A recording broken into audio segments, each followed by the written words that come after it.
a youth-based event, or rather an event highlighting the effort to counter discrimination and disinformation within the COVID-19 pandemic. So that's just kind of to speak a bit about. So obviously these are things that those are things that are external affairs, things that I had been fairly heavily involved in, but just to kind of give a bit more perspective as to what the SSMU executive has, how the SSMU executive has tried to human rights and social justice within our local context. And then further going on to address the last question. Yeah, like I would just raise again something that the VP University Affairs had raised, which is the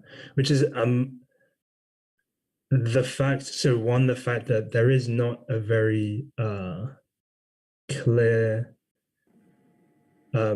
procedure or framework for action on either the releasing of statements or the reading of maybe even social media posts, and just kind of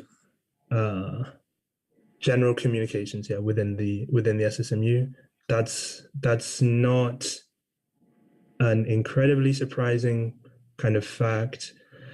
Like the way these things kind of come into existence is via like recognizing the need for them to, the need arising. And so among the executives we have, I think, recognized that it would be a best practice to adopt some kind of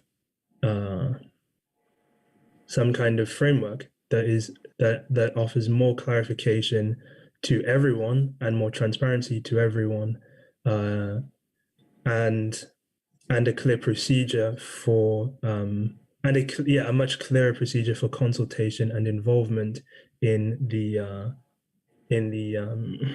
releasing of statements, and so that will arrive in the form of a motion. We were all hoping that it could be submitted for today's council, but unfortunately it was just too late. So in 2 weeks' time, it will be brought there. So that's kind of the answer to the question, like what's going to be done is there will be a motion to try to recognize, as kind of we had said before, like that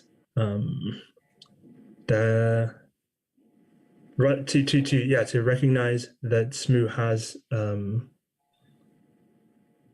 responsibility to show leadership on these sorts of issues, and that SSMU also has, and that like it's important also that SSMU register and respond to issues of marginalization within its student body. So that's a comment. All right, thank you very much, VP External. Point of personal privilege. Is this about the recess or in the live stream? No, it's about, I would like to ask if it is in order to have a recess right now. We are going to have I was just going to ask, because we have issues with our live stream, as well as the fact that in compliance with Quebec labor laws, both myself and the parliamentarian are guaranteed a 10-minute break after 2 hours of work. We will be entering into our 10-minute recess beginning now. Senator Doriani, is that acceptable? I would like to amend that to make that 15 minutes. 15? Yes. Okay. All right, we have a motion to amend that to 15. Can I have a second? Second. Thank you very much. Is there any opposition? Hearing none, the 15-minute extension, the 15-minute amendment to the original 10-minute recess has been granted. As such, all councillors and all individuals wishing to continue to take part in question period following, please be back at Zoom by 2031.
19. We'll enter back in from recess at 20:32.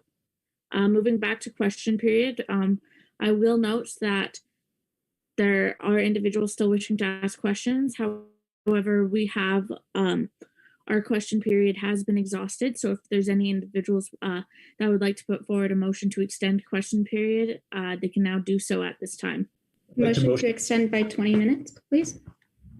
Thank you very much, Senator Parsons. Can I have a second? Seconded. Thank you very much, Councillor Wan. Is there any opposition? Comment University Affairs that their posts represent the beliefs of the society. So my question is, who do you consider the society? As it can be seen here, neither the Chinese student community nor Turkish student community and Pakistani and Ukrainian student community were not consulted in these decisions. And how do you know if you actually represent the whole society? As it seems you're literally just representing your own personal views and hijacking the social media platform while shutting down the comments on the post and not replying to any single concern and not addressing any single concern by cultural communities. Thank you.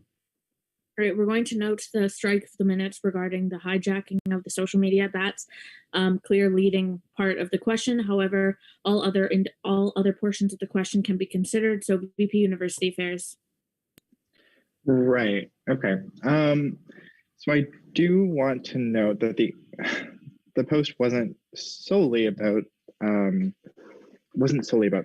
It was also a recognition of the ongoing conflict, and like more generally the right to self-determination, which I believe is in line with the SMU's stated values. That being said, with regards, because I think one common theme that has been coming up is like, what right do we have to make political representations on behalf of the society?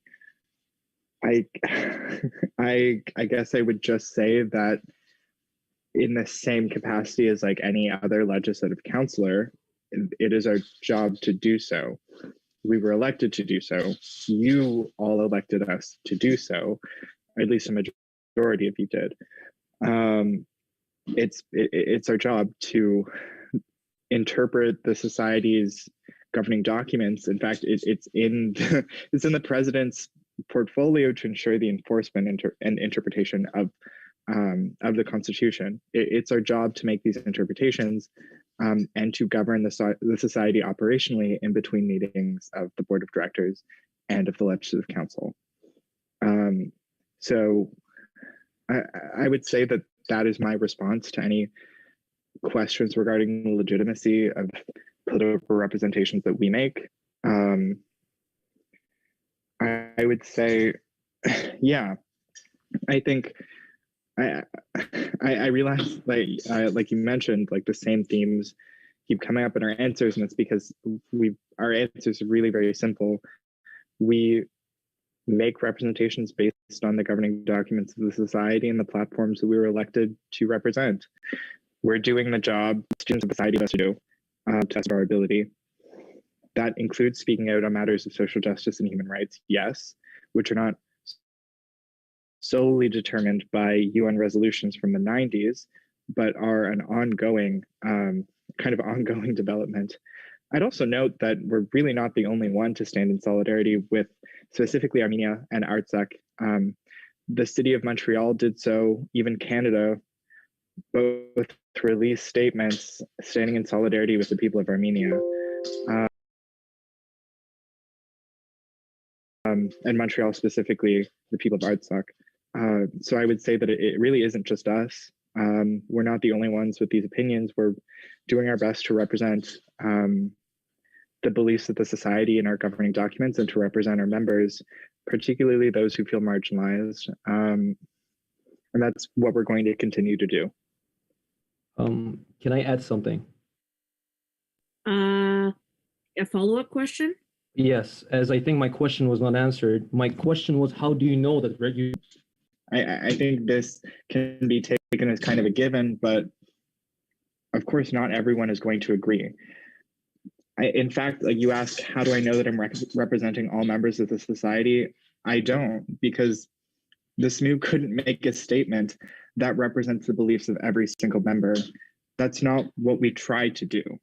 What we try to do is advocate for each individual member when they need us to do so, to represent the cumulative beliefs that the society as a whole, forms a consensus on.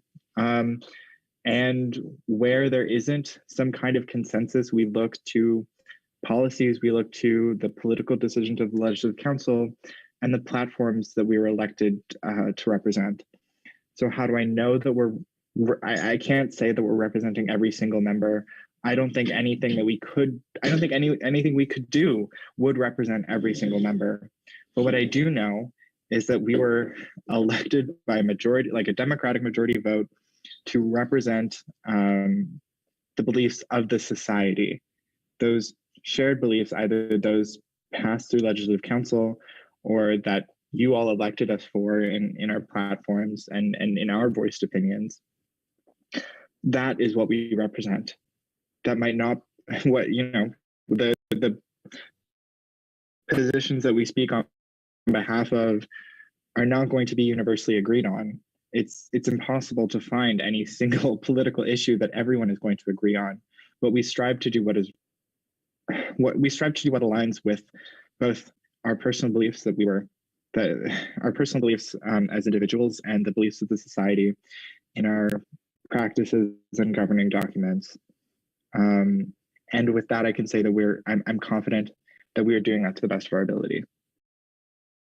All right, thank you very much, VP University Affairs. And we'll go to Grayson. So hello everyone, my name is Grayson He from engineering. And first of all, I appreciate everyone being here tonight, and also my colleague and people who are here supporting us as Chinese community within McGill. I do understand that the political stand that SSMU has taken on in the past posts, whether it's regarding China or other countries. I do understand that you guys are trying to represent the society, the student society at McGill.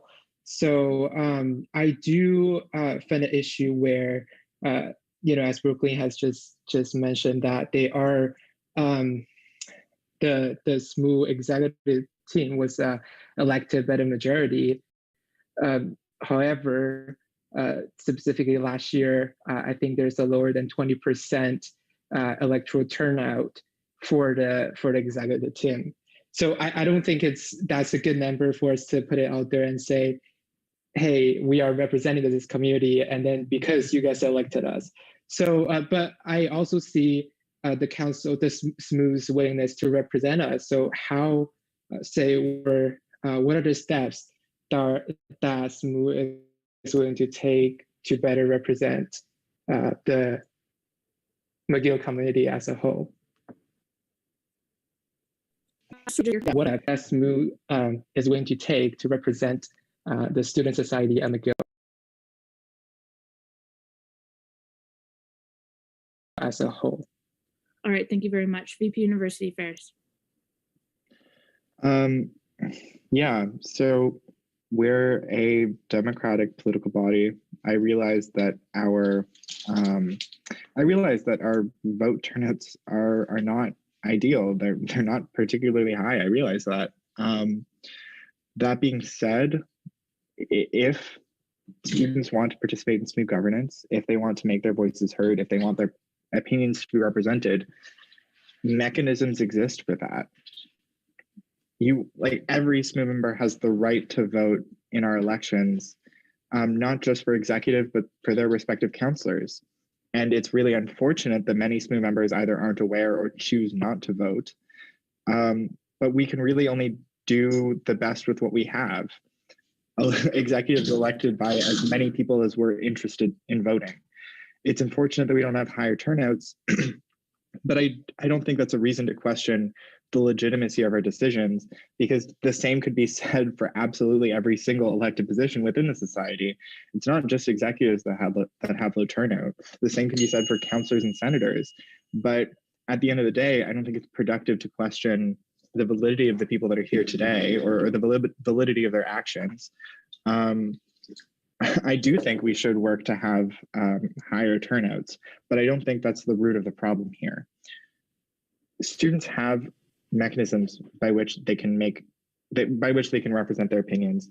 I think there are people here participating in one way by showing up to legislative council and voicing their opinions. You're each represented by both councilors and senators that you can speak to make those representations. You're always welcome to contact your executive to state your opinions there as well. And if you feel forcefully about representing yourself and speaking on behalf of your beliefs, then I encourage you to run for office. But the only thing that we can do is base our decisions to the best of our ability on the results of elections that have already happened, of the results of votes already conducted in legislative council about them passing policies and political positions. That's what we have to work with. And if if students want to be more represented, they have the means to do so. I don't think anything needs to be changed except for maybe doing more to boost voter turnout. But the mechanisms exist, and I think you're taking advantage of them here. The fact that a statement was released that you didn't agree with does not mean that our system is broken. It just means that your particular beliefs weren't represented among the executives that were elected. It's as simple as that. And if you feel strongly about representing your opinions, I encourage you to run for office. All right, thank you very much, VP University Affairs and Senator Darinani. Thank you, Madam Speaker, and I'd like to thank VP University Affairs for their remarks and their explanation as to the legitimacy of such statements as well as our elected positions. I could not agree more that voter turnout has been low, is low. It maybe will go lower, but I think we do have a requirement that is a quorum, and I think we've all been elected on this grounds. However, I cannot further stress what the VP External has said. VP University Affairs has said in terms of how such mechanisms are working in favor and have worked in favor in the past. It's commendable that members of the gallery are able to point out the mistakes or allegedly the disagreements with such statements. And I'd just like to stress that senators and councilors alike are here to help navigate through SMU, through the various institutions that are established. And we're trying to do that at the best of our capacity. I think the debate right here that has been ongoing is really a matter of how can we best represent students and their ideas. And I think it has been mentioned repeatedly tonight that at the next council, there will be a further motion to ensure that legislative council composed of how many ever members will have the chance to review social media posts and statements that will be released. And so we are willing, or at least I am in favor of such a motion to come forward, because we are willing to be held accountable in that way, just like we are today. But I think stressing on a topic that we're using certain arguments to our advantage only when they benefit us is invalid or inappropriate at this moment. Sorry, not invalid, inappropriate. And I do encourage that members of the gallery continue to voice their opinions in a very respectful and professional manner so as not to offend the legitimacy that we were elected upon. Thank you. All right, thank you very much. VP External, is your hand in regards to Grayson's question?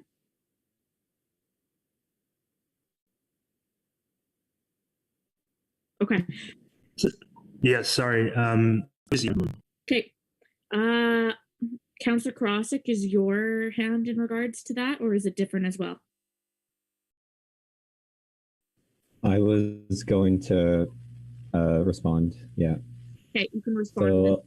So, sorry about that. Yeah, so a lot of what I was going to say was brought up by Darshan, like again, these are great things to contact us about. Like, we are here to represent students. Please feel free to contact your council representatives about this as well. Again, showing up is great as well. Absolutely fantastic. But like, also, we're also here to advocate on behalf of students. The one thing I will say though is our turnout's actually fairly high amongst universities. Like, Concordia was at one point like 5% of the entire student body was turning out for their elections. So like, it's not great, but I will at least concede it could be a lot worse. All right, thank you very much, Councillor Karasik. We'll just note for the purpose of the minutes that it was Senator Darianani, and just a reminder for councillors to please refer to their peers with their position title and their last name. Thank you very much, Councillor Karasik. Senator Darianani, is this also from before? Yes, apologies. All right, no problem. Are there any other individuals with questions at this time? I do have a follow-up. Hey, Gracie. Yes. Thank you for responding. I do understand that there are only a certain amount of people that would involve themselves in a democratic system, and is, you know, across the world, across all systems. That's true. But once elected, I personally was involved in the democratic system, and I elected people who I thought that would represent everyone, not just people who are involved in the election. So I don't question the legitimacy of your position or your statement, or whether you have the right to do so. But I'm just simply asking, everyone is elected. I think it's legitimate. But at this point, moving forward, how would you ensure a better representation? Because I think all the people who are elected were elected to represent all, not just the people who voted. So how do you make sure that you are there to represent everyone at the McGill University? So that's more of my question. I'm sorry that it wasn't clear. All right, thank you very much, Grayson. VP University Affairs, and then VP External. Great. Thank you. I appreciate the question and the clarification. I think in principle, yes, we are elected to represent the students, the undergraduate students at McGill University, all of them. And I think we really do make our best effort to represent all of them. That being said, again, like we can't make political statements that represent everyone. Like we can't take any sides. We can't express beliefs or opinions that and have everyone agree with them. I respect your, I respect the importance of representing as many people as possible, or expanding representation to as many people as possible. I think that is definitely important. That being said, I wouldn't concede the political beliefs of the society. I wouldn't concede our commitment to social justice in its many forms purely for representativeness. Again, like we have three commitments: service, leadership, and representation, that all have to coexist equally. And sometimes one infringes on the other. Like that's the case. Sometimes leading in matters of human rights means not being able to represent everyone. Sometimes representing everyone means that you can't always be a leader. They infringe upon each other. And I think we do our best to navigate a very complicated situation in a way where we do try to represent as many people as possible without conceding the beliefs of the society or our commitments to leadership.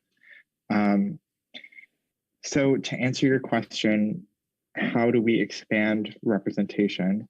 I think expanding engagement is one thing. I think encouraging participation in the society is definitely like a valuable goal that I think we should always be pursuing. I think we should always be encouraging as many people as possible to engage with SMU, to show up to Legislative Council and ask questions, to vote, to sit on committees, to run for office.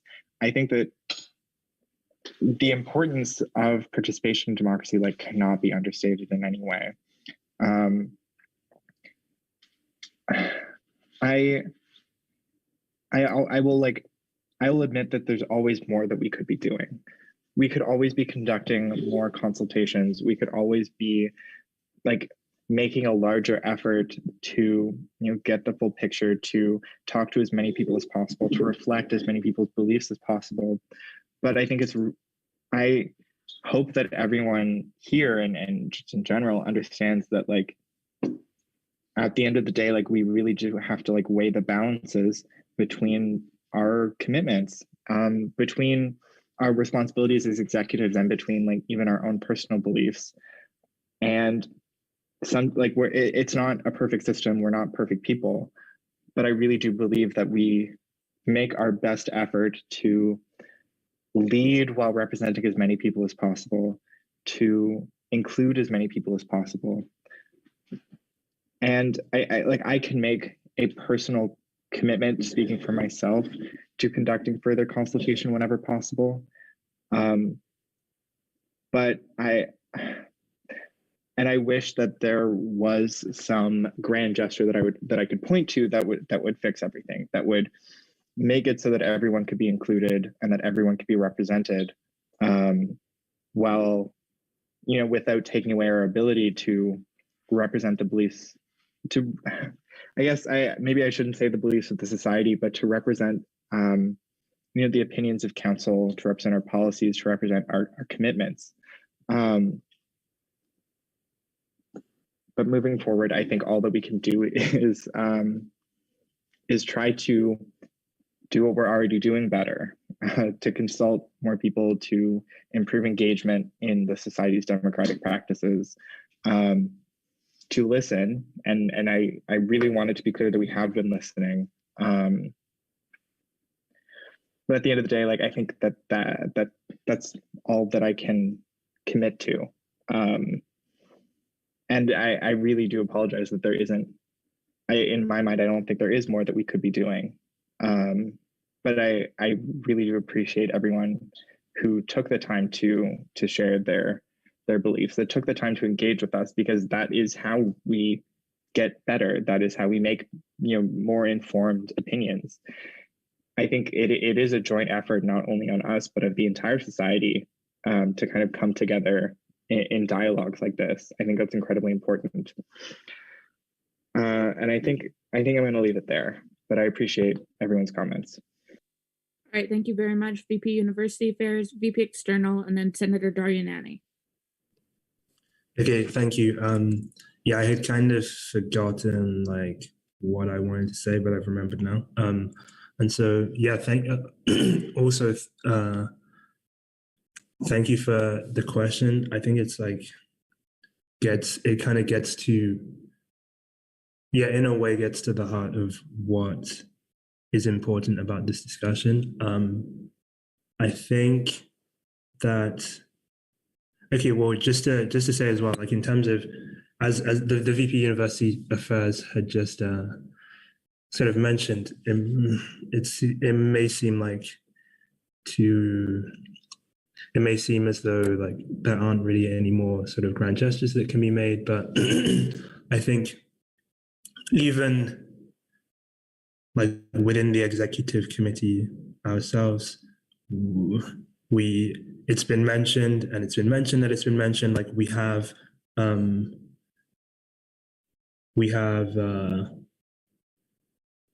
the intention, we have drafted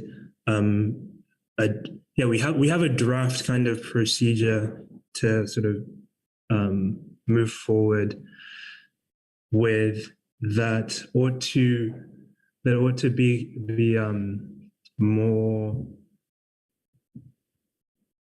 that ought to kind of help navigate this sort of dynamic that we face, where there can be questions about how to balance our commitments to service representation and leadership, and also questions about like what is the proper role of the executive committee in relation to the other decision-making bodies the SMU. And I think that both of these questions, which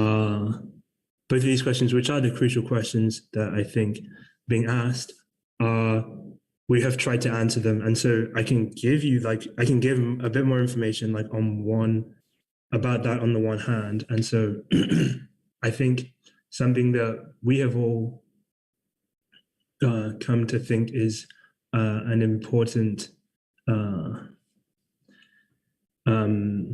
distinction that can be made is just kind of emphasizing or articulating more clearly like what is the role of the executive committee and how do the executive committee and the legislative council interact in the making of political decisions.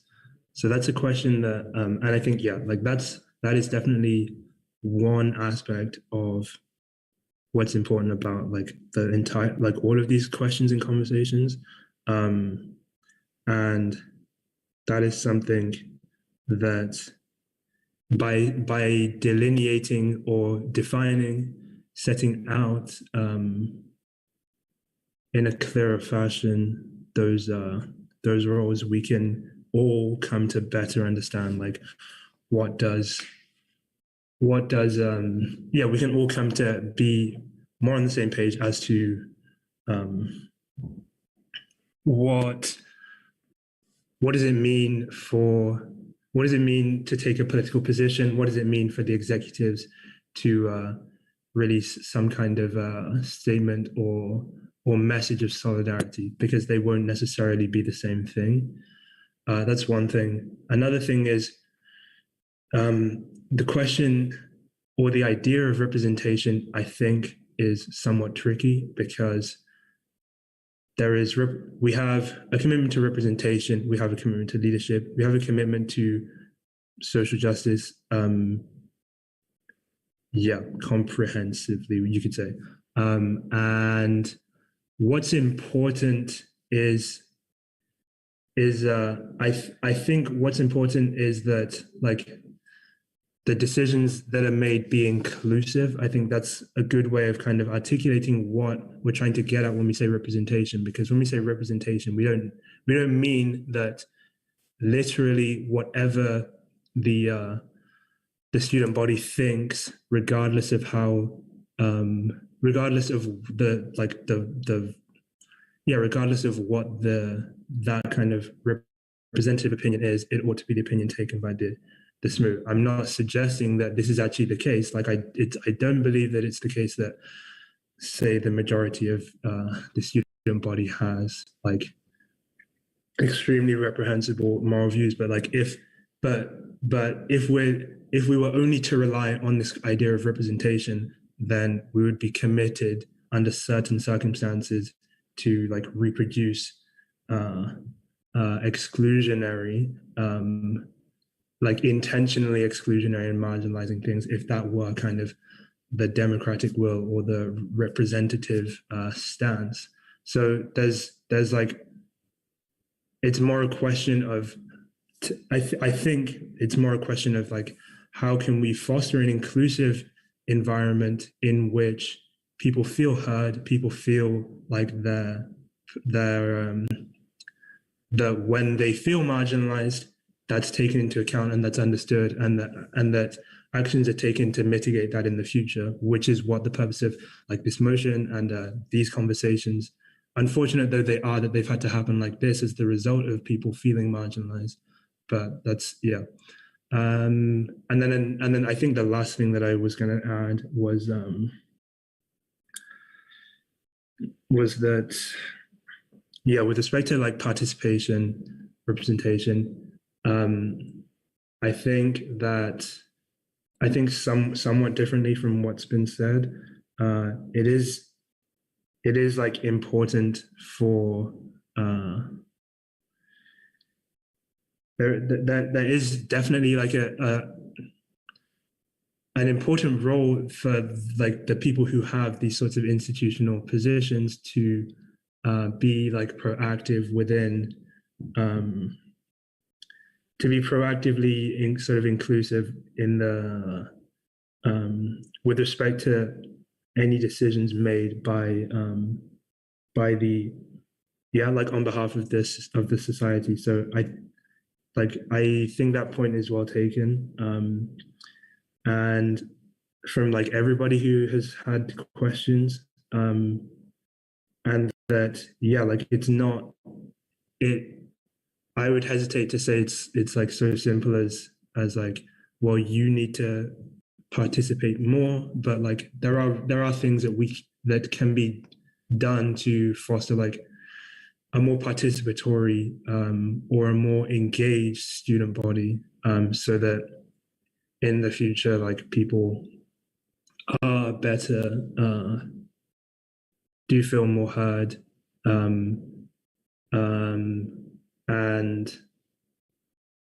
and that like those values that we are going to uphold, that we have a mandate to uphold, that we are like in our constitution and other documents, that like we recognize that it's also a matter of just fostering that kind of environment. So, all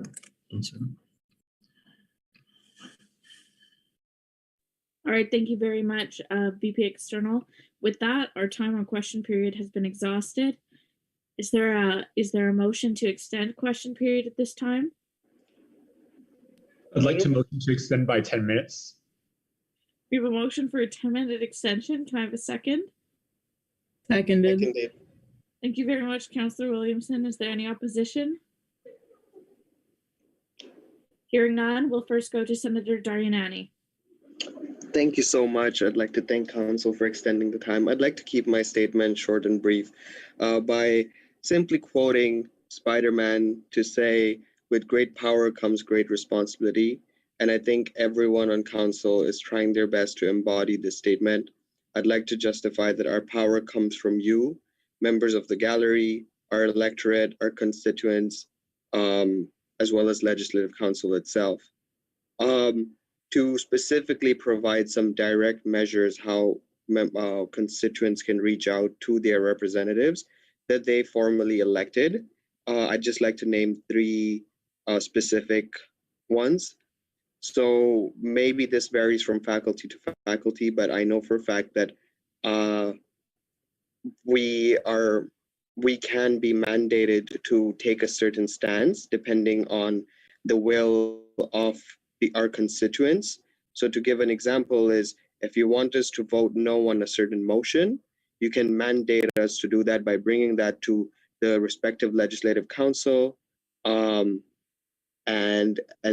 that will ensure that your point is fairly debated in that specific body. Once again, you will have the opportunity to come to Legislative Council to bring up your own point.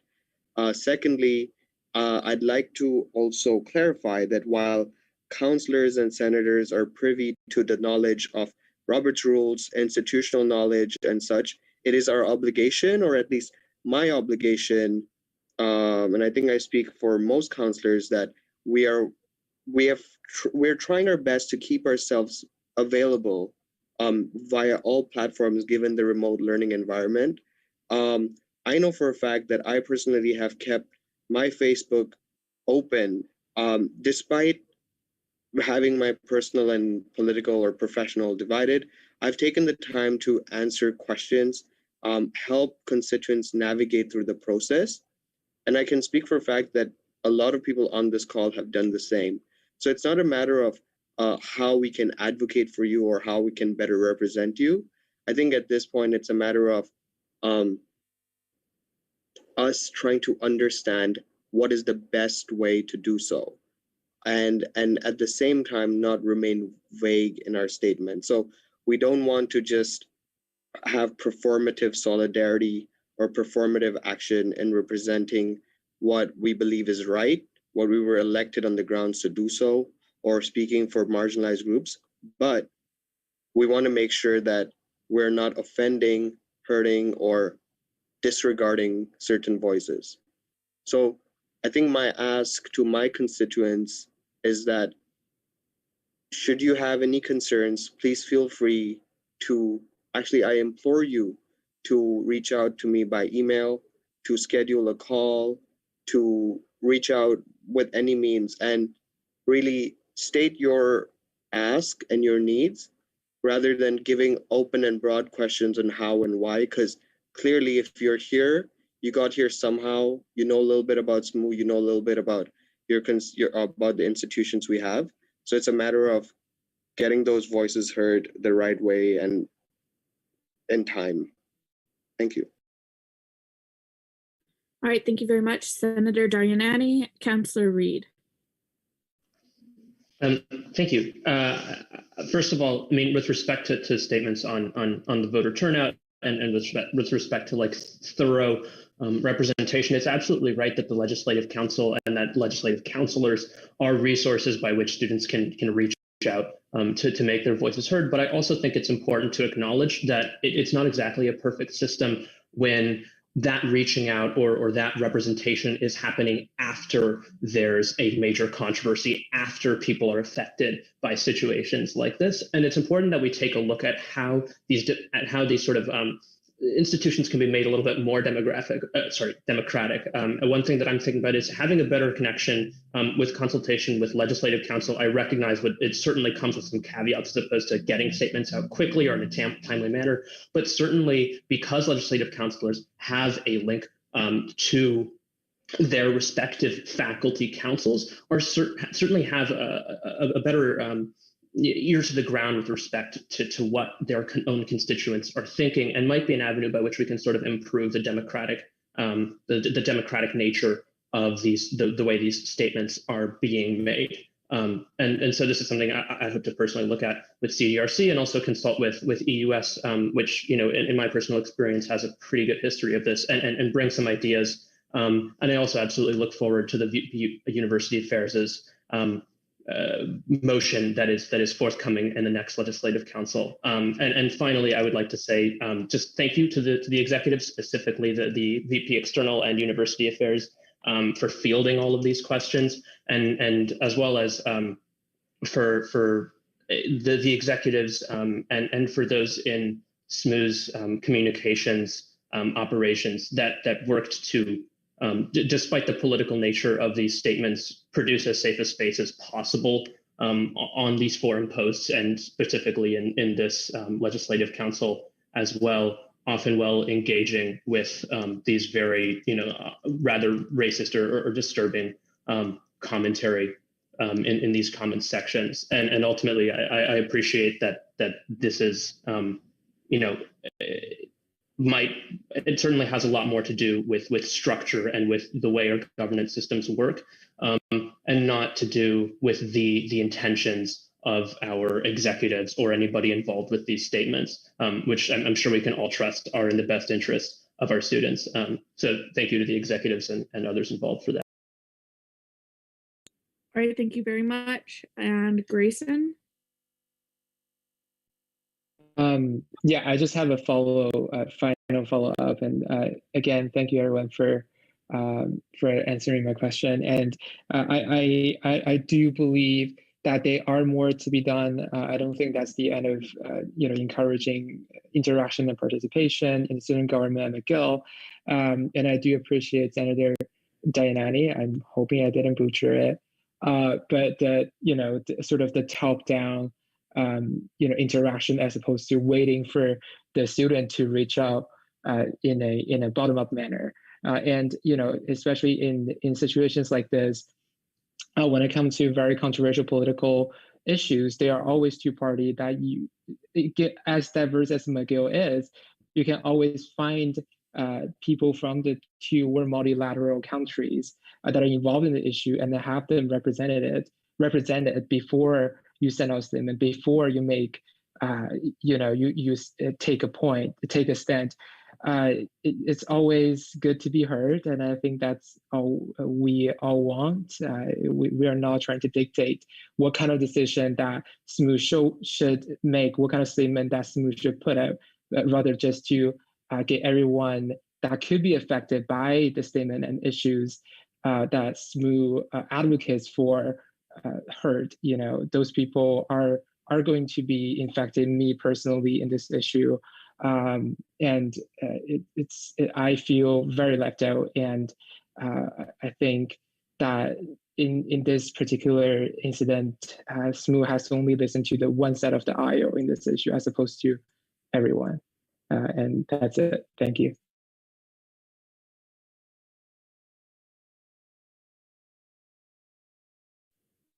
All right, thank you. Grayson, sorry, was there a question in there? No, it was just a follow-up. Okay, well, since it wasn't a question, we're gonna have to strike it out of order, just given that this is question period. Seeing no other individuals with questions, we will move on to item 10, old business. There is no old business for this evening. We'll move on to item 11, new business. We're going to begin with notice of motion regarding amendments to the committee terms of reference 2020-11-19.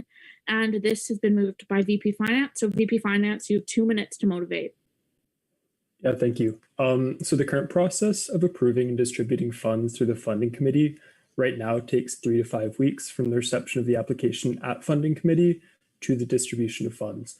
And this timeline has received heavy criticism from student groups who've applied for funding and further complicates things for all involved, especially said student groups trying to plan for their club activities. So through extensive consultation with the funding commissioner and SMU accounting team, among others, we've come up with the amendments, which can be found on the motion document.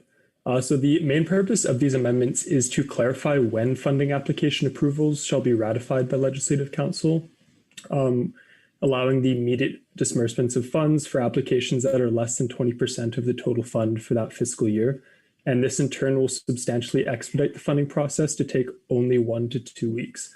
Also, you'll find some other amendments on there, and the purpose of these amendments or proposed amendments will be to bring the funding committee terms of reference up to date and to further increase internal accountability in order to accommodate the expedited process. Thank you. All right, thank you very much, VP Finance. Moving on, we'll move on to the next item. Can someone actually just grant me, I'm sending the SMU president an opportunity to phone in given that he has moved this, an opportunity for him to phone in since he's having difficulties with his Wi-Fi. So can someone grant me like a 2-minute recess? Thank you very much. I have a second. Thank you. Thank you, Councillor Bonin. Is there any opposition? Hearing none, a 2-minute recess has been granted.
Can everybody hear me?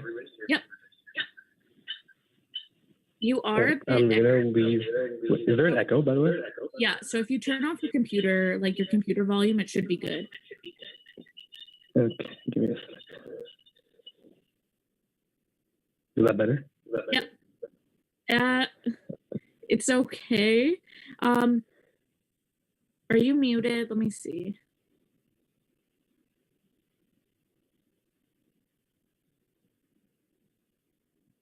Yeah, I feel like that's probably going to be the best option. Yeah.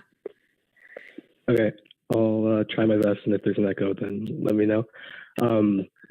Yeah, sorry about the Wi-Fi issues, everybody. I'm hoping to have that resolved soon.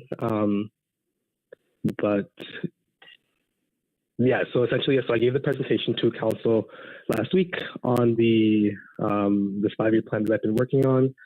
So I've been doing like some heavy consultations with the services and the accounting department for those 2 sections specifically. Oh, the echo's back. I'm gonna leave the meeting from my computer and I'll just like follow along on my own time. Okay, is that better? Is there any echo? Yep. That works.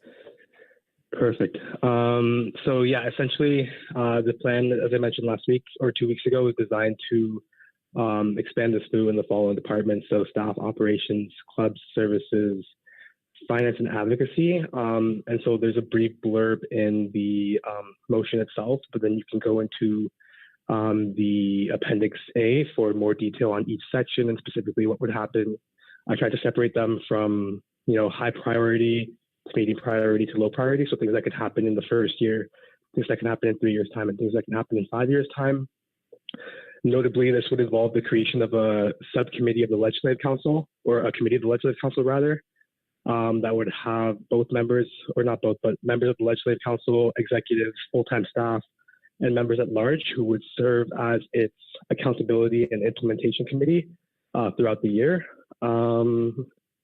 And yeah, I'm hoping that this kind of brings the SMU into like the right direction of thinking with like a forward view on how we expect to operate, because I think every year executives will come in with a lot of different ideas, which are always really good, but often they can they'll hamper on like some of the ideas that are currently existing within the SMU and some of the current existing structures.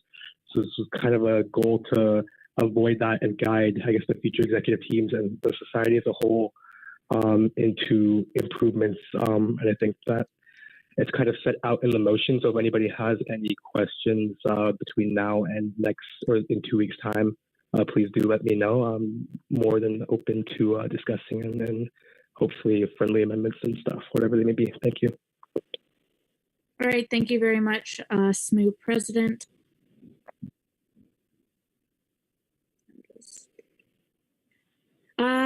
Councillor Smith. Thanks, Madam Speaker. This is I guess, point of order or point of information. Shouldn't it just be a notice of motion on the title? And if it is, I'm happy to move that be amended. So it should be a notice, I think. Oh, that's weird. I made it a notice before. It might have been changed sometime in the last few days. I'll make the changes right away. SMU President, is that friendly?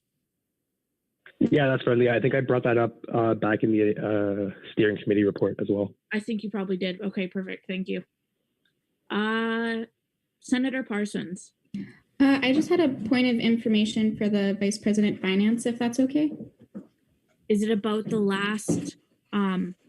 Is it about the last notice? Yes. Questions on the notice will arise at next Legislative Council. Thank you, Madam Chair. Madam Speaker. No worries. Seeing with no further questions, given that this is just a notice of motion and it will be brought forward for question period and debate, as well as voting period at the Legislative Council of December 3rd. We will now move on to the next item of the agenda, which is item 12, reports by committees. We will first begin with item 12A, report by the Executive Committee. SMU President, would you like to present? Yeah, just give me a sec. I have it open in the tab here. Yeah, so since the last council, some executives have had the two executive committee meetings. So in one of them, we moved to sign on to UQAM's courriel d'invitation à l'intérêt associatif, also signing on to an open letter for the Quebec government on behalf of the Faculty of Law for Bill 21, and then motion to sign on the Union for Gender Empowerment's letter of support for the Polish women's strike. And at the other executive committee meeting, we signed on to a statement regarding the importance of the proposed EDI committee, which I think was for MUSA, as well as sharing a student survey regarding, I think it's some sort of hubs or improvements to studying late nights at the library. So let me know if anybody has any questions. All right, thank you very much. Are there any questions on the report of the executive committee at this time?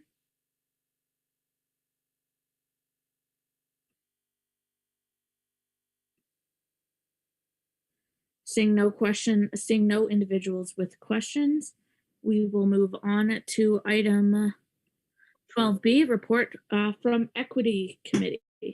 So VP University Affairs. Hello, everyone. Sorry, give me 1 second to open that. Right, so unfortunately, this year, the Equity Committee was a bit delayed in starting up due to a couple of reasons, mostly due to the pandemic, but along with some other pressing issues within the equity portfolio that were resolved first. However, the Equity Committee has been assembled. You can see the membership there. So yeah, if you could scroll down, Wing. So essentially, the committee hasn't actually had a chance to meet yet, but it has been assembled, and the equity commissioners have come up with a handful of goals for the year, including just increasing engagement. And as, I think as many committees are transitioning everything to online as well. So yes, and as you'll see, in fact, part of the reason that the equity committee itself wasn't assembled was because the equity portfolio was caught up in a complaint early on, which has since been resolved. So equity committee should be up and running within the next coming weeks. Yeah, I think that's, unfortunately, that's all I have to report now, but if anyone has any questions about the report, I'm more than happy to field them.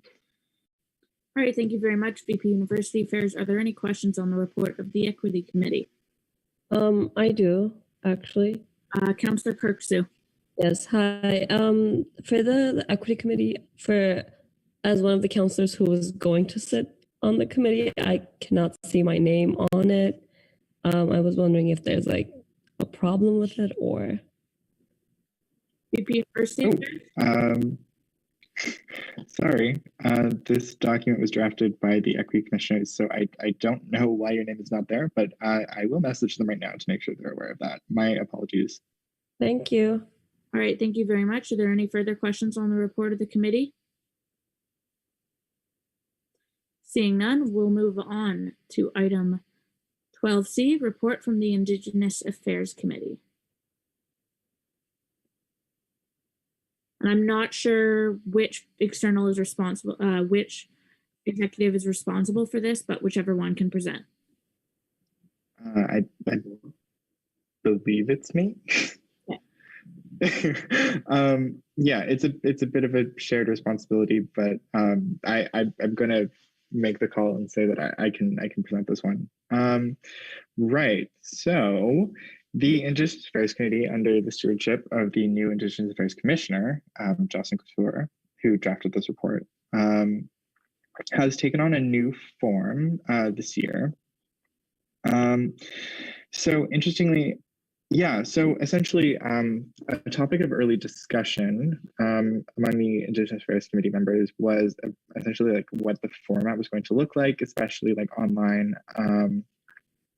So they, the committee has opted to take, instead of like live meetings, to take the form of a newsletter shared between members where issues can be kind of discussed and work can be done like digitally over Google Docs, like over the period of weeks. This was believed to just be like a better use of time of like the members. So they're trying that out, and I'm like very interested to see how it evolves over the year, but it seems like it's been going pretty well so far. So this, over the semester, actually, there were a couple things achieved over this summer by the commissioner, including her Indigenous Student Consultations report, essentially like getting SMU on board with IndigiRecruit. For those of you who don't know, IndigiRecruit is kind of dedicated to increasing enrollment and engagement among like Indigenous students, like prospective, I guess, Indigenous students as they're like reaching, I guess, like university age or considering their university career, I should say. So that was a kind of the two big projects over the summer. And now some like ongoing projects include like collaborating with First People's House, which is kind of a long-standing collaboration. But this year in particular, they're forming care packages for Indigenous students, increasing awareness and engagement with the IAC at SMU. I forgot to mention this, but both one of the equity commissioners and the Indigenous Affairs Commissioner both sit on the board ad hoc committee on naming. And actually the Indigenous Affairs Commissioner and in consultation with the committee have both been like really, really instrumental in essentially like steering the direction of the committee's considerations, doing like most of the consultations, really like kind of pushing the committee forward. And so I want to give credit where credit is due. They're also participating or consulting with the functional planning group for the Fiat Lux project. They're also working with Resilience Montreal to like make donations for like homeless and at-risk Indigenous peoples. And they have joined the board of directors of the First People's Justice Center of Montreal, which they have collaborated with in the past, but this is like a move to formalize the relationship, which was really cool. Yeah, so if anyone has any questions, I also realized that I kind of assumed that everyone knew what the mandate and purpose of the Indigenous Affairs Committee is. So if anyone has any questions on that, feel free to ask. And if not, thank you for listening. All right, thank you very much, VP University Affairs. Are there any questions on the Indigenous Affairs Committee? Seeing none, we'll move on to item 12D, Francophone Affairs Committee. I believe this is being presented in collaboration with Councillor Juan and VP University Affairs, or is it VP External? It will be me. Councillor Juan, are you presenting alone? Yes. Okay. All right, Councillor Juan. Merci. Bonsoir tout le monde. Ce soir, Juliette Chenel, la commissaire aux affaires francophones de SMU, n'est pas ici. Donc, je vais présenter le rapport en anglais. Si vous voulez envoyer des questions, vous voulez communiquer avec Juliette par courriel. Okay, so just to repeat that in English, Juliette Chenel, the Commissioner of Francophone Affairs, is not present today, so I'll be presenting the report in English, as that is the language I'm more comfortable with. So in brief, the first section is the translation form of the Commissioner, the Francophone Affairs Committee. And so far, there's been support for the communication teams, which is ongoing. They have hired 2 new student translators who are handling the weekly promotional materials and newsletters. And there have been 2 meetings thus far, and there's been increased awareness of translators to attempt to write more inclusively. Speaking of inclusive writing, there's been a meeting with Miriam Ben Sliman, the Equity Education Advisor Office, and there's been talks of an inclusive writing training workshop for January. There's also been the development of a bilingual policy and a guide for inclusive writing.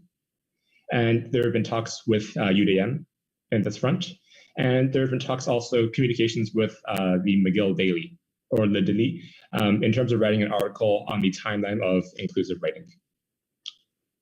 Next, with regards to more French work, there's been recent hiring and managing of the research project on Francophone academic rights. There has been a presentation of this report led by Jean Lefebvre Provost, and there has been editing and layout in progress by the communications department. In terms of other happenings, There was attendance at the September activity night. There has been a recent development of a resource sheet for learning French, which is ongoing. There's participation in BACON, which is the Board Ad Hoc Committee on Naming. The Legislative Council intervention on bilingualism occurred a couple months ago, and unfortunately, the representation on Legislative Council has been suspended following the failure of the adoption of the more recent constitution. And that is all. And I'd happily answer any questions if you have any. All right, thank you very much, Councillor Wan. Are there any questions on the report of the Francophone Affairs Committee? Seeing none, we'll move on. And we'll move on to item 12E, report from the Funding Committee. So VP Finance. Yep, thank you. So this is the report of the Funding Committee for the past 2 weeks. So in the past 2 weeks, we've approved 7 applications, starting with the McGill Engineering Competition. So this application is for the McGill Engineering Competition, which is for engineering students to participate in design, construction, debate, and other engineering-related challenges. And the expenses were for judge gifts, Zoom fees, and participant awards. The partial approval reflects the deficit minus the amount EUS has guaranteed in funding, which is $1,000. Moving on to the next one. So for the HOSA, this application is for a conference for students interested in the healthcare profession where they can learn about what it's like to work in that field. The fees are $95 per person that they sent 20 people. Moving on to the McGill Energy Association. So this application is for a website for the McGill Energy Association where they can post information about upcoming events and also information about energy saving techniques and other sustainability related activities. For McGill students for Oxfam, their application was for an honorarium for an up and coming filmmaker to do a question and answer at an online film screening hosted by McGill students for Oxfam. The partial approval reflects the average honorarium fee. Moving on to Sex and Self. This application is for a seminar series called Sex and Self seminar series where McGill students can get an education about their bodies and sexual health. For the McGill African Student Society, this application was for prizes for a FIFA competition held by Mass, and the prizes were a $50 gift card, a $100 gift card, and a PS5. So the partial approval reflects the deficit of the gifts. If the gift is a digital version of the PS5, not like the actual physical one, for anyone who knows anything about PS5s, as opposed to the more expensive version. Then the last one for Formula Electric, this application was for registration fees for an online competition where participants competed in design competitions for their electric cars. All right, thank you very much. Are there any questions on the report from Funding Committee at this time? Seeing none, can I have a motion to approve the funding applications for these 2 periods? So moved. Thank you very much, Councillor Smith. Can I have a second? Second. Thank you very much, Councillor Williamson. Is there any opposition? Hearing none, the report from the Funding Committee will stand approved. Moving on to item 13, reports by councillors. We will begin with item 13A, report from Councillor Morali, Services. Hi, everyone. I'm Noah. I'm the service rep. This is my 2nd year in this position. So all the services, every service rep has to be a member of a service. I'm part of MCERT. I'm the Internal Affairs Coordinator. And I'll sort the work that I've been doing by committee. I'm on the Affordable Student Housing Committee. So you saw the presentation earlier. Hopefully that answered any questions you might have. We're currently working on a couple projects, including a housing assembly and a tenants' right workshop that we'll have next semester, so keep an eye out for that. I'm also the chair of the Services Committee. We have our 2nd meeting next week. It's good. It helps the services communicate with each other and just stay on top of things. I'm on the Services Review Committee, and we are slowly starting our review process and trying to figure out how to adapt things for this year, given that some services aren't really able to operate at all. So we're trying to adapt things and figure out the best way to do that. I'm also on the Board Ad Hoc Committee on Naming, and it's going well. We're going through submissions. It's great. I don't really have any office hours for drop-ins or anything, but if you have any questions, you can ask now, or my email is up there. Thank you. All right, thank you very much, Councillor Morali. Are there any questions on the report of the services representative? Seeing none, we'll move on to item 13B, report from Counselor Drew, social work. Hi, everyone. So my name is Darby. I'm a third-year BSW student. I was briefly the SMU rep last year following the departure of the other social work rep. So my email address is there. I don't have office hours, but if you guys need to reach me, just reach out to me by email and we can try to schedule that. So updates about SWASA thus far. We had our first official meeting November 1st following the successful election and appointment of the various executive roles that we had open. We during this meeting clarified the different roles and responsibilities of the executive members. For our constitution, we are looking to review certain aspects of it. So we've created a committee for that. And our goal is to have the revisions ready by our next GA.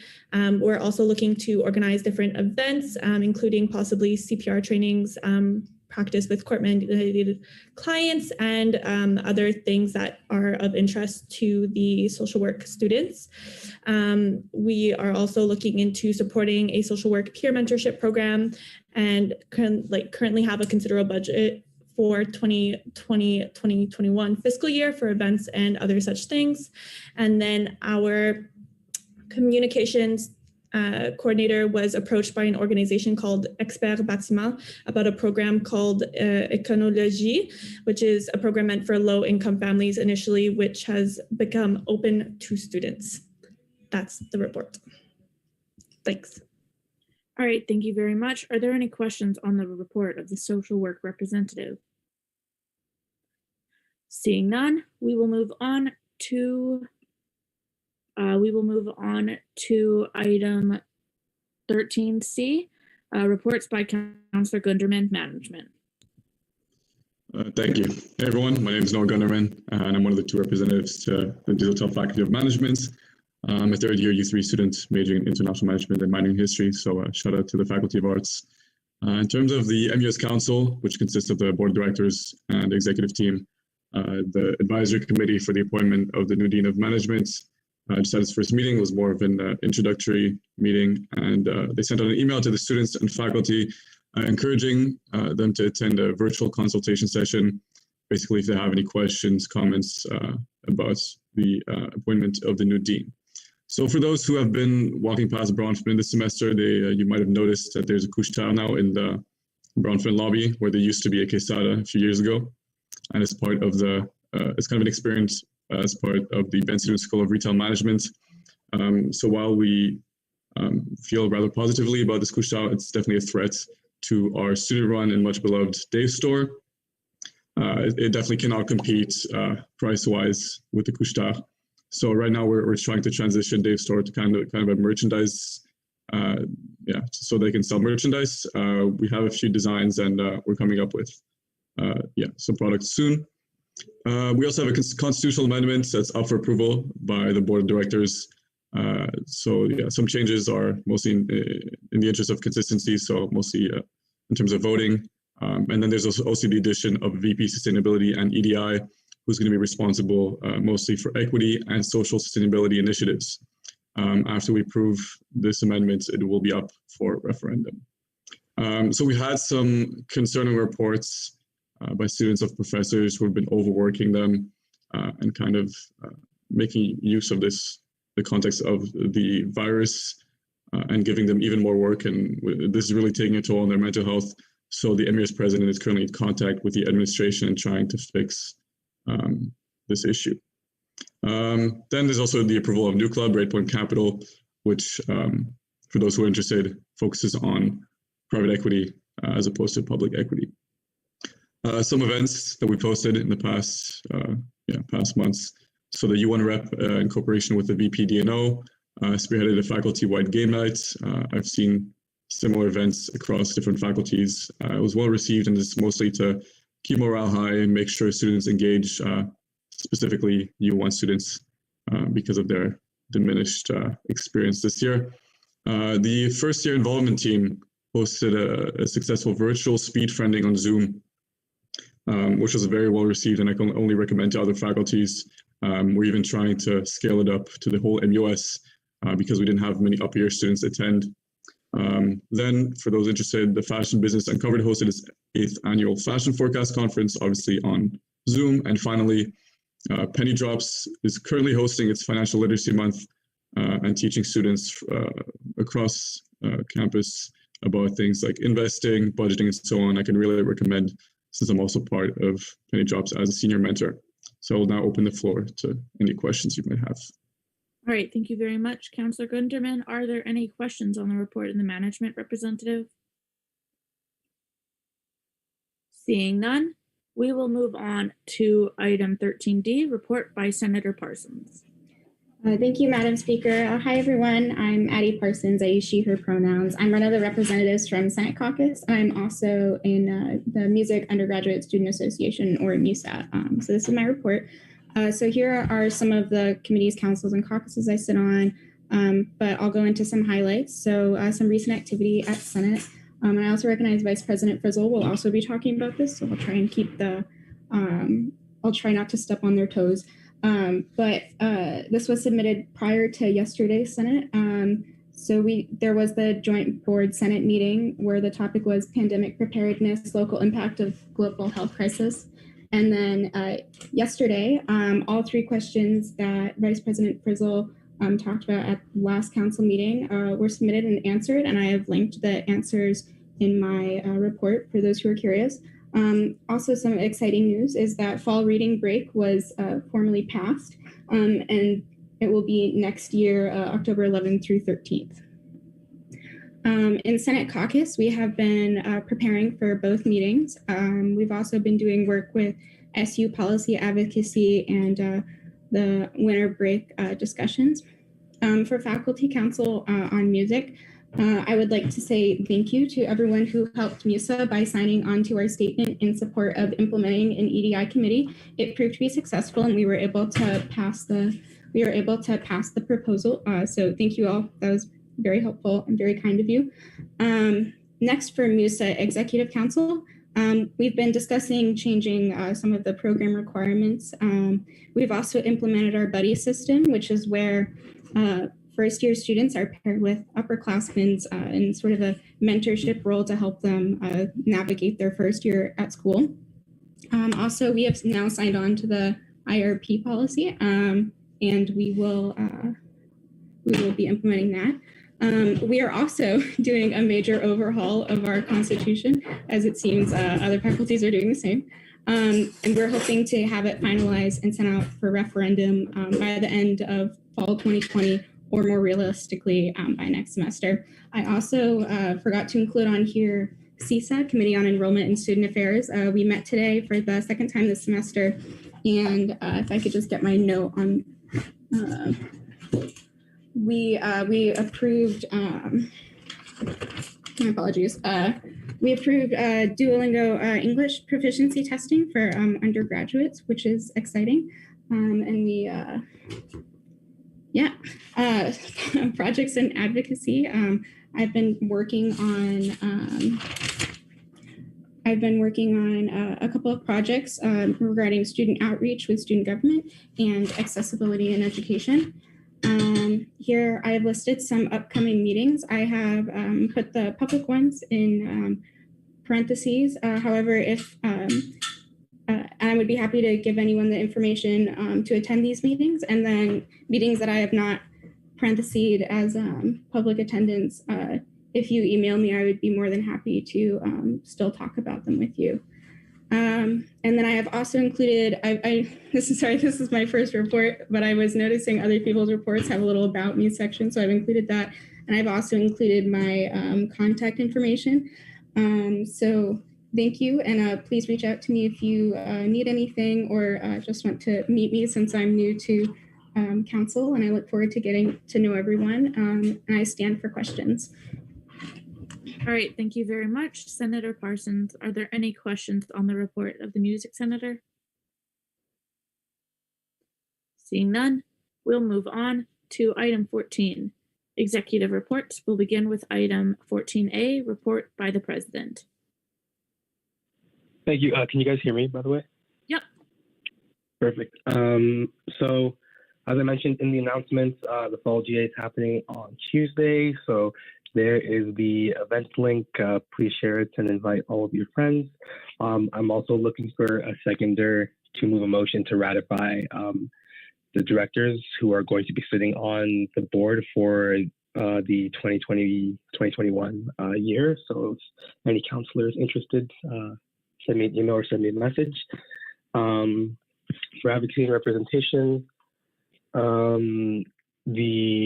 mentioned in my last report that I was sitting on the interview committee for the EDI officer. So the second round of interviews is going to begin next week with, I think, the 2 finalized candidates, and it's going to be scenario-based questions. And because myself and the VP External are going to be at Provincial Lobby Week next week, the Vice President of University Affairs is going to be stepping in for me. As Senator Parsons and as the VP University Affairs will likely mention, there was both a Senate meeting and a joint board and Senate meeting, so I won't repeat what they've said and what they're about to say. For sustainability, we're hiring a new sustainability commissioner for the winter semester, so you can check out the job posting, share it with your friends, or apply if you're interested. The 5-year plan, just continue consultations for the services and financial sections of the plan. But that's the schedule that I've been working with so far, so still on board with that.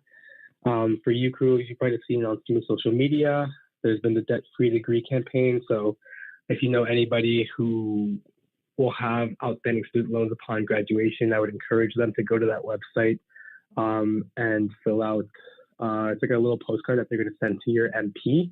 You can write a personalized note, or you can make it like a standard or generic, but it's really important that we get a lot of submissions from McGill students. Then, as I mentioned before, Provincial Lobby Week is next week, so me and the Vice President External will have more to report on that at next council.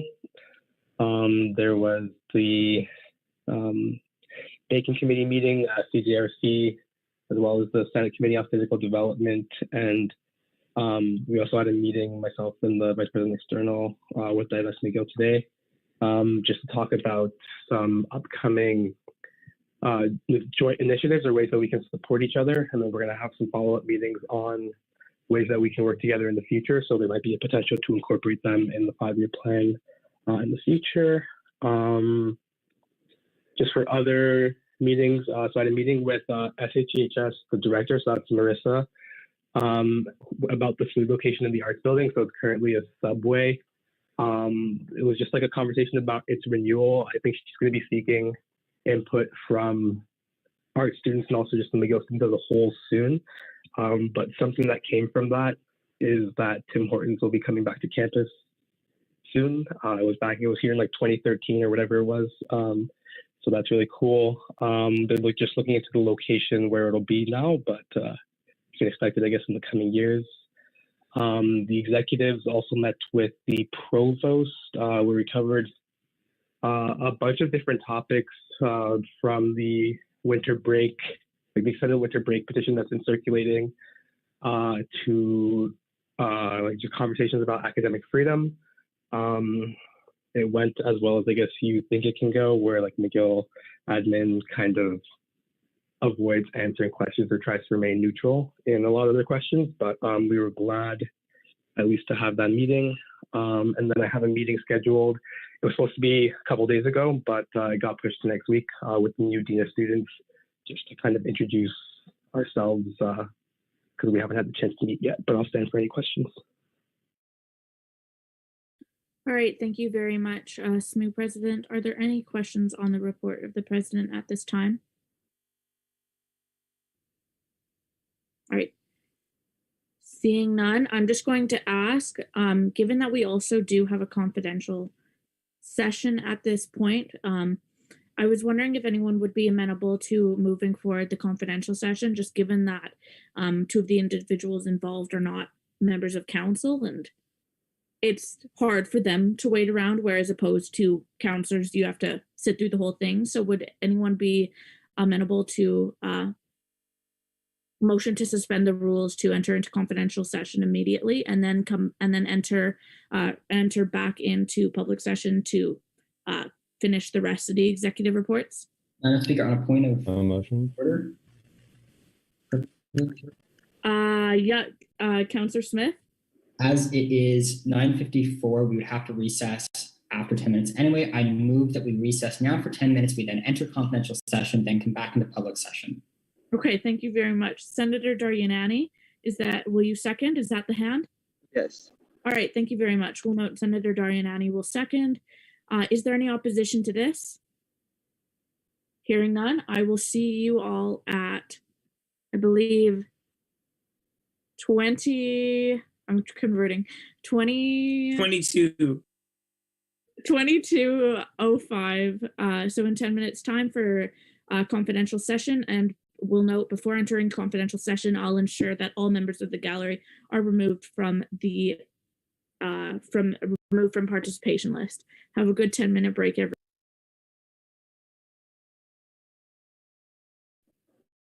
You too, Laura.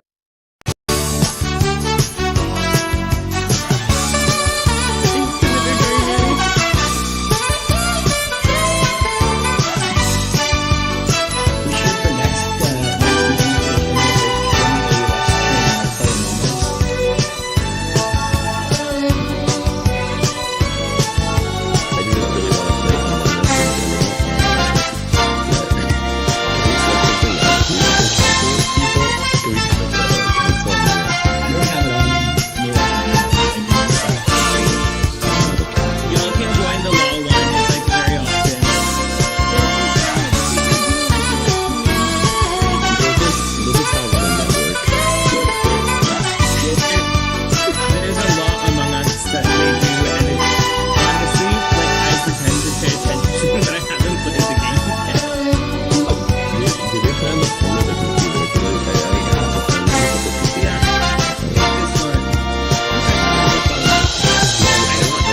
emphasize campaigning, and the quorum is going to be an issue, especially with the number of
And we'll begin with the report with item 14B, report from the VP University Affairs.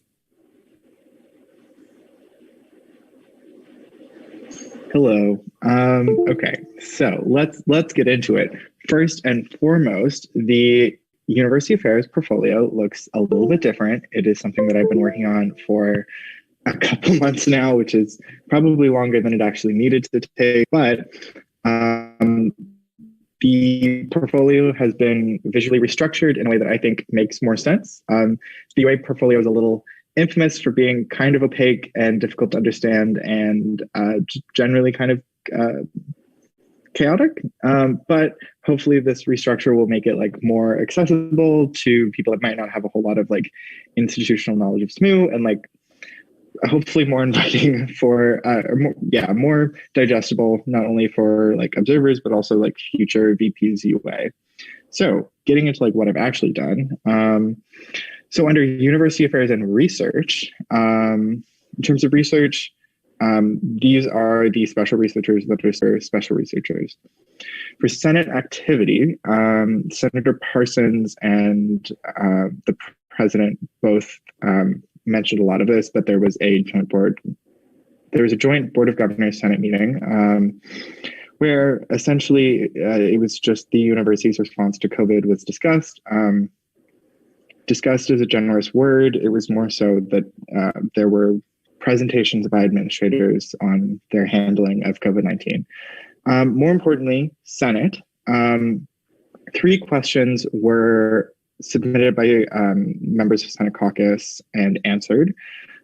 First and foremost, question regarding the withdrawal of an emeritus designation, for which we didn't really get a very solid answer.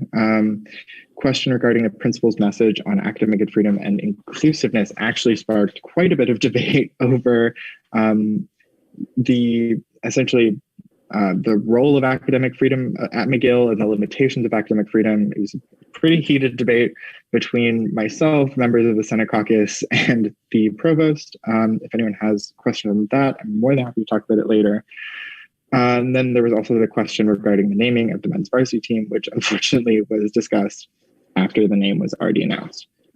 Some notable agenda items, as Senator Parson mentioned, the academic calendar all the way up until 2024 was approved, including all future fall reading breaks, which have now been codified into the academic calendar. There's also the annual report of the Code of Student Conduct and Disciplinary Procedures, which interestingly enough, did not suggest the increase in like academic dishonesty that many professors had been concerned over. So that was reassuring. There was a motion to extend the 2020-2021 winter break that I had submitted as an emergency motion to Senate steering. It was considered by Senate steering and subsequently deferred. So it was not considered at Senate for that meeting, unfortunately. Senate caucus drafted 2 motions, both of which have been submitted. One deals with the SU, the other, as I mentioned, the holiday break.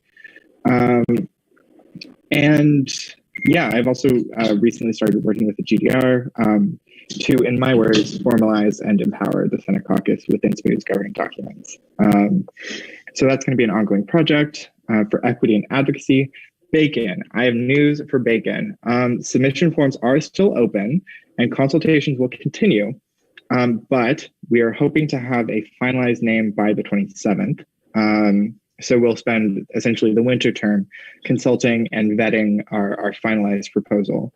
And we've tentatively established a 2-tiered naming system whereby the buildings themselves will be named after concepts, ideas, values, words in local indigenous dialects, and names of prominent individuals will be given to like ballrooms, conference rooms within the buildings. So that's how we're moving forward for now. For employment equity, ongoing project, I know you're all excited to hear about this one. We have drafted an action plan, a whole lot of consultation to resolve all the concerns that were brought up, not only at council, but also at board and Senate caucus. Equity infrastructure, Treasury amendment was ratified, that's fun. We've finished the interviews for the Black Affairs Commissioner. We're hoping to finalize a candidate tomorrow. And the Black Affairs Committee is still meeting, and they're discussing actionable goals to improve solidarity within SMU. And as I mentioned in the earlier report, the Equity Committee has been assembled. For university advocacy, USAP group is still meeting. Right now, we're working on reporting mechanisms for USAP violations, and we're trying to address the issue of predetermined grade distribution, so preset grading curves, which is something the committee has kind of positioned itself very much against, and we're now trying to find a way to resolve that, which is very exciting in my mind. The Vice President Student Life and I are still in ongoing talks with Amuse regarding like student involvement in the codes of community living that govern like residence experiences. And I might bring something to the Committee on Student Services regarding the establishment of an advisory board for student housing and hospitality. And then for academic resources, library improvement, still meeting with I meet with a library team. They're very fun. They're very nice people. So LIF's funding applications have closed. So we should be hearing decisions from the committee soon. And the undergraduate representative to the Fiat Lux Functional Planning Group has been nominated. That being said, if anyone has concerns on the Fiat Lux project, feel free to reach out to me or reach out to me. And then for OERs, just a reminder, beginning winter 2021, all course packs will be offered digitally, free of charge by the McGill Library. This does, however, mean that physical course packs will no longer be offered by Le James Bookstore. That is the caveat. And that is my report, and I stand for questioning. All right, thank you very much, VP University Affairs. Are there any questions on the report? Seeing none, we'll move on to item 14C, report from VP Finance. Thank you. Yeah, so hold on.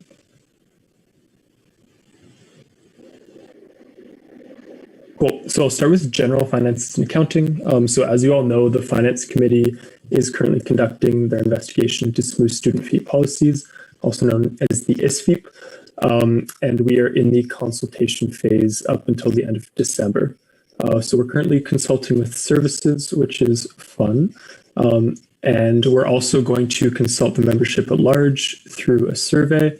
And there's also been a campaign plan created by one of the members at large to promote said survey and also just get some interest for the investigation. And the survey will be released soon. Moving on to the audit. So if you can believe it or not, the audit is still ongoing. Wow. But they are going to present all of the audited financials to me, the GM, and the controller on the 24th, which is exciting. We actually have that date set. And then also these audited financials will be presented to council and board upon completion. And then further, we will upload it to the website for members to view, as we always do. Moving on to budget revisions. So as I mentioned last week, the budget revisions are ongoing. Right now, we're currently in the process of creating departmental budgets based on current cash flows and projections for the year. I mentioned it before, but this will be presented to council on the 3rd of December. Then for financial reviews and reports, so a quarterly report of the financials has been created. Unfortunately, I wasn't able to put together a presentation in time for this council. So if the budget report next time doesn't cover everything in that report, then I'll also bring a presentation to the next council. And we're also working with the SAGE team to provide signing officers with monthly financial reports for their specific department. Just for reference, SAGE is our budgeting software that we use. So that means that departmental signing officers will get automatic breakdowns, which we're coming up with drafts for right now. Very exciting. Moving on to funding. So the funding committee continues to meet and discuss funding applications. It's always a great time. And for the funding committee revisions, so as you all saw, the notice of motion to amend the committee terms of reference has been completed and will be voted on next council. As for the underutilized funds, we're currently working on the actuals and presenting them to council. as you all know, there's been less funding applications, so that's going to be an interesting report. And then as for the ambassador fee, it was renewed at $2 per student per term, which is great. Moving on to clubs and services finances. So for clubs, there are new resources and accounts. RBC has provided the new bank accounts and banking resources finally, which is fantastic. So we're halfway through transitioning the new accounts to their signing officers so they can log in and actually use the accounts. And then we're also coordinating safe pickup locations and dates for the banking resources. Yeah, so that's still ongoing. As for the services, so the credit cards, the reconciliation administration is ongoing. Believe it or not, there's a surprising amount behind the scenes that has to happen in order to accommodate the credit cards and the monthly reconciliations. So I'm working with the accounting team right now just to finalize the administrative aspects of these reconciliations. And just to clarify, these reconciliations are done by service cardholders and then are approved by the VP Finance, General Manager, and Controller before being logged into the General Ledger for SMU. Then for the other section, SPIN has its first event planned and is taking place this weekend. It's very exciting. About 100 participants have signed up. I think right now it's at like 115, 116, which is a larger turnout than we expected, but we are very excited about that, and I think it's going to be a lot of fun. I'll stand for questions. Great, thank you very much, VP Finance. Are there any questions on the report? Seeing none, we'll move on to item 14D, VP for the report of VP Student Life. Given that the VP Student Life is absent, can we have a motion to postpone until next Legislative Council? Motion. Thank you very much, Councillor Crossett. Can I have a second? Second. Thank you very much, Councillor Bonin. Is there any opposition? Hearing none, item 14D will stand to be postponed. And moving on to item 14E, we have the report of the VP External. All right, thank you, Speaker. Good evening, everyone. Well, yeah, this is a short report, so I'll keep it short. Yeah, I've been catching up on obviously like a couple of months of missed work. But with respect to like the portfolios, beginning with external affairs, there was fairly important meeting last week of a number of student unions, both university and CEGEP, to prepare. I mean, yeah, this is a preparatory meeting for an upcoming inter-association meeting, just to kind of discuss like, better collaboration among student unions who are not federated with UEC, l'Union étudiante du Québec. So that meeting is going to happen on Saturday. I helped draft specifically a proposal for sort of international student solidarity and advocacy, and other things. I met with my the two campaigns coordinators at the External Affairs Office over the last week. So that was just kind of touching base after obviously a couple of months of absence, and setting the stage for capacity building on a variety of campaigns, not actually limited to Bill 21 and the PQ. The president has mentioned already the sort of advocacy or lobby week that we'll both be participating in with UCRU, our federal, our like federal oriented student organization or federation, and then also kind of beginning the onboarding of the political researcher that has actually been a little bit delayed, but community affairs. Well, there have been several meetings with UTIL and presentations, as we had earlier today. We're in the midst, as Laurent had mentioned, of processing the fee levy. This is the first fee levied of the affordable student housing fee to the push fund, and we're just kind of I met with Jefford, the VP Finance, just to kind of discuss the question of advance transfers. CKUT, I have resumed my responsibilities to that board. We're preparing for the annual general meeting, which is taking place next week. Also preparing for the annual general meeting of the CCMP, which is also next week, as well as the SMU annual general meeting, which is next week. Tomorrow, the VP Student Life and I will be meeting with the former club's representative to SMU to discuss a project that she was working on with the former VP External. So that's cool. Political campaigns. Again, as I said, planning meetings with the campaigns coordinators. Of interest, I, with one of the campaigns coordinators, in fact, I think with both of them, are looking to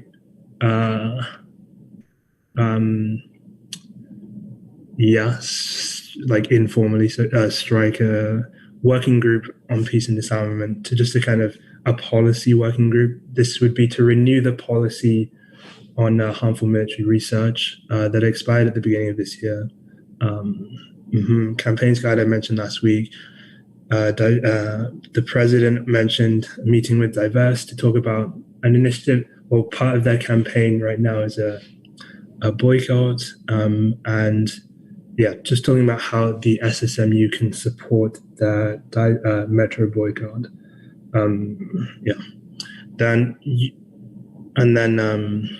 Just some CJAM, helping with CJAM's own assistance with some indigenous sovereignty actions. Union affairs is pretty light. I met with the president of MUNACA earlier this week. We discussed student staff solidarity. They just entered negotiations with the university last month. We also discussed Black affairs and just kind of equity building or capacity building for equity within the unions, not limited to MUNACA. And then, Varia, just kind of catching up, taking on my old responsibilities from the SMU execs and touching base with the BSM. So that's it. All right, thank you very much. VP External, are there any questions on the report of the VP External?